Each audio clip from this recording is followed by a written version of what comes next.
우리가 함께 읽은 누가복음 6장 39절로 45절까지의 말씀을 통해서 참된 제자의 삶이란 제목으로 말씀을 드리려고 합니다. 예수님께서는 제자들에게 세상과 전혀 다른 삶의 기준을 말씀해 주시고 가르쳐 주셨습니다. 사람들이 당연하게 여기고 그리고 세상이 옳다고 말하는 그러한 기준이 아니라 하늘나라의 기준으로 살아가라고 말씀하신 것입니다.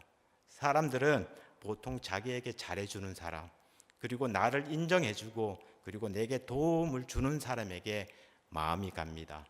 그러나 예수님께서는 우리의 생각하는 사랑의 범위를 넘어서 원수까지 사랑하고 그리고 미워하기보다는 용서하며 살아가라고 말씀을 하십니다. 하지만 이 말씀은 제자들에게 쉽게 받아들일 수 있는 그러한 말씀이 아니었을 것입니다. 그들의 일상은 신앙을 지키는 문제로 늘 갈등이 있었고 그리고 그 과정에서 관계는 깨어지고 그리고 마음에는 상처와 분노가 가득했었기 때문입니다. 그런 현실 속에서 원수를 사랑하고 그리고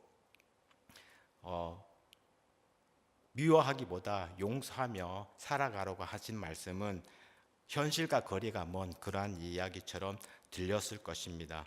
그 마음을 아신 예수님께서는 제자들에게 제자 삶은 단지 말씀을 듣고 그리고 아는 데서 끝나는 것이 아니라 그 말씀이 삶 속으로 이어지고 그리고 살아가는 모습 속에서 드러나야 한다고 가르치십니다. 예수님께서는 우리가 함께 읽지는 않았지만 46절 말씀에 이렇게 말씀을 하십니다. 너희는 나를 불러 주여 주여 하면서도 어찌하여 내가 말하는 것은 행하지 아니하느냐. 이 말씀은 믿음을 말로만 고백하는 데서 멈추지 말라는 말씀입니다. 말씀을 알고 믿는다고 하면서도 삶이 달라지지 않는다면 그 믿음은 아직 삶으로 이어지지 않는 믿음입니다. 마음으로 믿고 입으로 고백하는 것을 넘어서 그 믿음이 행동으로 이어질 때 그 믿음이 바로 살아있는 믿음입니다. 또 예수님께서는 49절에도 이렇게 말씀을 하십니다. 듣고 행하지 아니하는 자는 주추 없이 흙 위에 집 지은 사람과 같으니 탕류가 부딪힘에 집이 곧 무너져 파괴됨이 심하니라. 말씀을 듣기만 하면서 삶으로 행하지 않는 삶은 기초가 없이 집을 세운 사람과 같다라는 것입니다. 신앙이 있어 보이고 믿음이 있는 사람처럼 보일 수도 있습니다. 하지만 비가 오고 또한 물이 밀려오듯 삶의 어려움이 찾아오고 시험이 오면 말씀 위에 세워지지 않는 삶은 결국 무너질 수밖에 없습니다. 그래서 예수님께서는 여러 가지 비유를 통해서 참된 제자가 무엇을 의미하는지 또한 그것을 설명해 주십니다. 이 시간 본문을 중심으로 참된 제자의 삶이 어떠해야 하는지 함께 살펴보면서 은혜를 나누고자 합니다. 먼저 예수님께서는 말씀 위에 바로 선 사람만이 다른 사람을 인도할 수 있다라고 말씀을 하십니다. 예수님은 39절에 이렇게 말씀을 하십니다. 맹인이 맹인을 인도할 수 있느냐? 둘이 다 구덩이에 빠지지 아니하겠느냐? 앞을 보지 못하는 사람이 다른 앞을 보지 못하는 사람을 인도한다면 그 결과는 분명합니다. 아무리 선한 마음으로 손을 잡아준다고 해도 결국 둘 다 구덩이, 위험한 곳에 빠질 수밖에 없습니다. 예수님은 이 비유를 통해 영적인 삶의 원리를 말씀하고 계십니다. 말씀으로 먼저 우리의 눈이 열리지 않으면 다른 사람의 믿음을 바르게 인도할 수 없습니다. 나 자신이 말씀 위에 바로 서 있지 못한데 어떻게 누군가의 인생을 인도할 수 있겠습니까? 그래서 시편 119편 105절에는 이렇게 말씀합니다. 주의 말씀은 내 발의 등이요 내 길의 빛이니이다. 아멘. 말씀은 우리 발 앞을 비추는 빛입니다. 이 빛이 없으면 우리는 길을 잃고 말 것입니다. 내가 어디로 가고 있는지 모르는데 어떻게 다른 사람을 이끌 수 있겠습니까? 그래서 예수님은 다른 사람을 고치려 하기 전에, 다른 사람을 인도하기 전에 먼저 자기 자신을 돌아보라고 말씀하신 것입니다. 내가 말씀 앞에 깨어지고 내가 하나님의 뜻 앞에 겸손해지고 내 삶이 복음으로 다듬어질 때 비로소 하나님께서는 우리를 통해 다른 사람을 세우시기 시작하십니다. 그리고 마태복음 7장 5절에서도 이렇게 말씀하고 계십니다. 먼저 내 눈 속에 들보를 빼어라. 그 후에야 밝히 보고 형제의 눈 속에서 티를 빼리라. 아멘. 먼저 내 눈이 밝아져야 다른 사람을 볼 수 있고, 먼저 내가 말씀 위에 바로 서야 다른 사람을 바르게 인도할 수 있는 것입니다. 내가 변화되지 않은 채 누군가를 인도하려고 한다면 그것은 말씀에서 말씀하신 것처럼 맹인이 맹인을 인도하는 것과 다르지 않습니다. 그러나 주님 앞에 바로 선 사람, 은혜를 먼저 경험한 사람, 말씀으로 자기를 세운 사람을 통해 하나님은 놀라운 일을 이루어 가십니다. 그 사람을 통해 가정이 회복되어지고 또한 깨어진 관계가 회복되어지고 그리고 공동체가 말씀 위에 세워지게 되는 것입니다. 이것이 예수님께서 말씀하시는 참된 제자의 모습입니다. 그리고 참된 제자는 스승을 본받으며 스스로를 계속 다듬어가는 사람입니다. 예수님께서는 40절 말씀에 제자가 그 선생보다 높지 못하나 무릇 온전하게 된 자는 그 선생과 같으리라 라고 말씀을 하십니다. 40절 말씀을 단순하게 생각을 한다면 그 선생의 그 제자라는 뜻입니다. 제자는 결국 자신이 따르는 선생을 닮게 된다는 뜻입니다. 그래서 제자의 삶에서 가장 중요한 것은 얼마나 열심히 배우느냐가 아니라 나는 지금 누구를 따라가고 있느냐입니다. 왜냐하면 제자든 의식하든 의식하지 않든 자신이 따르는 사람의 말과 행동 그리고 삶의 태도를 닮아가기 때문입니다. 예수님의 당시 제자들도 그러했을 것입니다.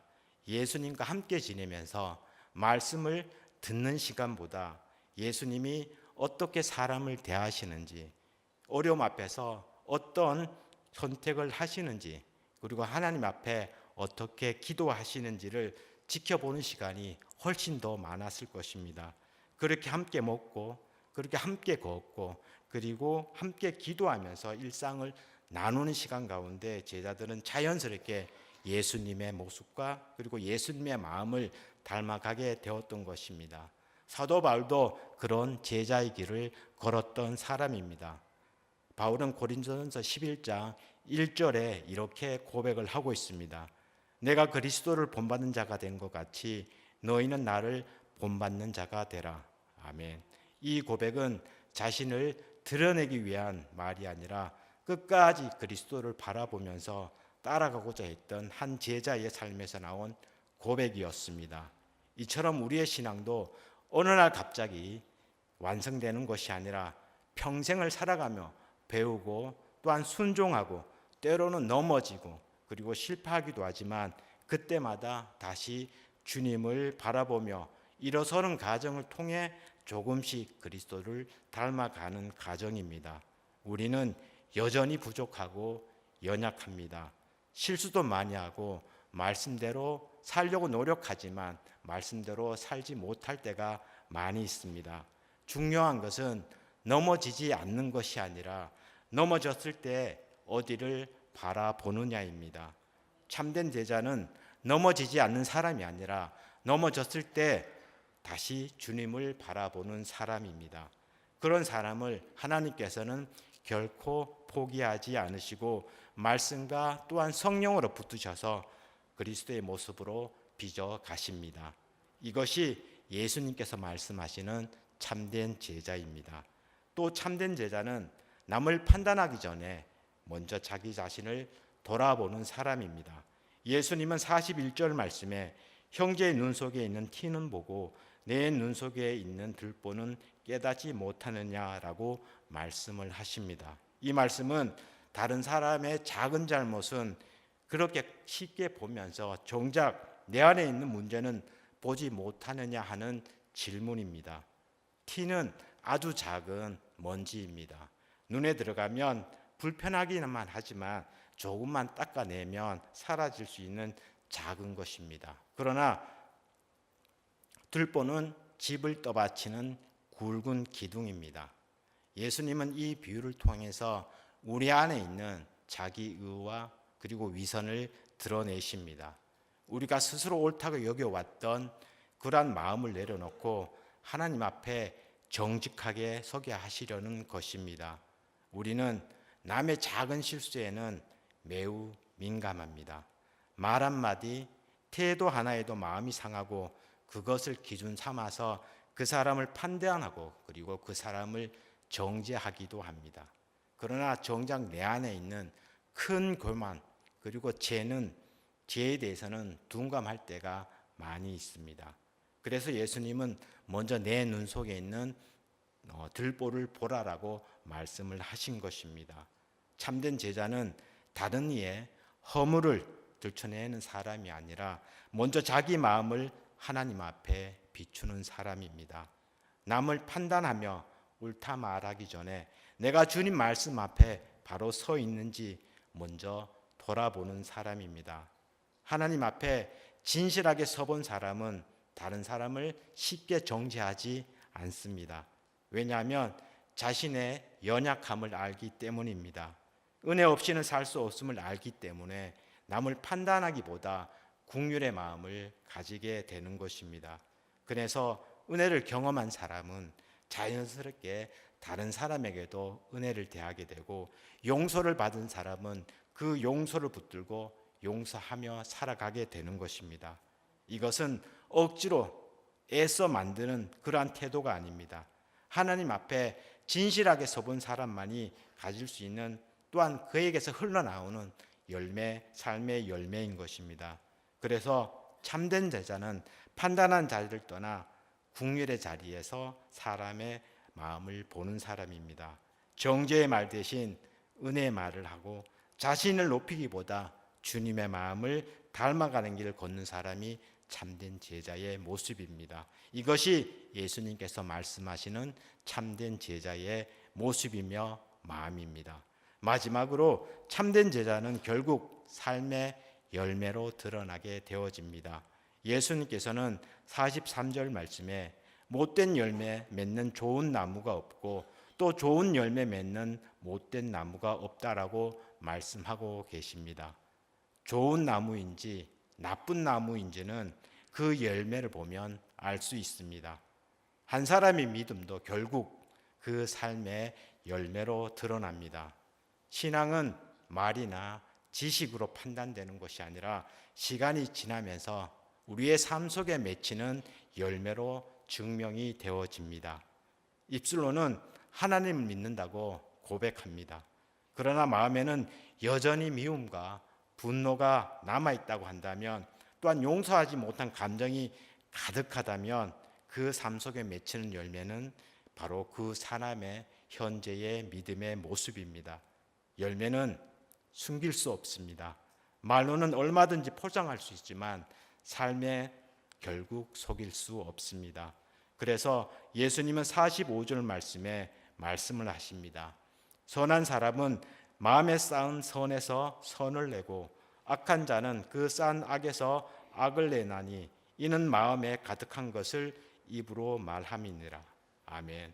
마음에 사랑과 은혜가 쌓이면 말과 행동에도 사랑이 흘러나오고 미움과 분노가 가득하면 그 역시 행동과 말 속에서 드러날 수밖에 없습니다. 믿음의 열매는 예배의 자리보다 오히려 일상의 자리에서 그리고 가까운 관계 속에서 더 분명하게 드러납니다. 그러므로 우리 마음이 다시금 말씀 앞에 겸손해지고 그리고 우리 삶이 성령님께서 인도하시는 방향으로 새롭게 되어지기를 소망합니다. 우리가 이 말씀 앞에서 머무르며 살고 또한 우리 삶으로 응답할 때 하나님께서는 우리의 삶을 사용하여 주셔서 그리스도의 사랑과 용서 그리고 겸손과 순종의 열매를 맺히게 하실 것입니다. 이것이 예수님께서 우리에게 보여주셨고 또한 오늘 말씀하시는 참된 제자의 모습입니다. 말씀을 정리하겠습니다.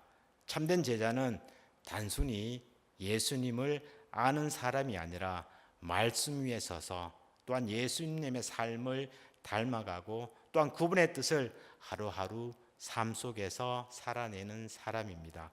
그러나 우리는 때로 믿음을 말로는 고백하지만 삶으로 살아내지 못할 때가 많이 있습니다. 지식은 늘어가지만 우리의 순종의 열매는 없고 입술로는 신앙을 고백하지만 마음은 여전히 미움과 또한 교만 또한 비교하는 그런 마음 속에 머물 때가 있습니다. 그럼에도 우리 주님은 우리를 외면하지 않으십니다. 우리의 연약함을 아시면서도 우리의 부족함을 보시면서도 주님은 우리를 포기하지 않으십니다. 말씀과 성령으로 우리를 다시 붙드셔서 다시 제자의 길로 부르시고 다시 걸어가게 하십니다. 오늘도 말씀 앞에서 우리 자신을 돌아보며 주님을 바라보고 또한 작은 순종의 걸음을 내디딜 때 하나님께서는 우리의 삶을 통해 귀한 열매를 맺게 하실 것입니다. 그 안에서 날마다 주님을 닮아가는 참된 제자의 삶을 살아가시는 여기 계신 한 분 한 분 되어지기를 기도합니다. 아멘.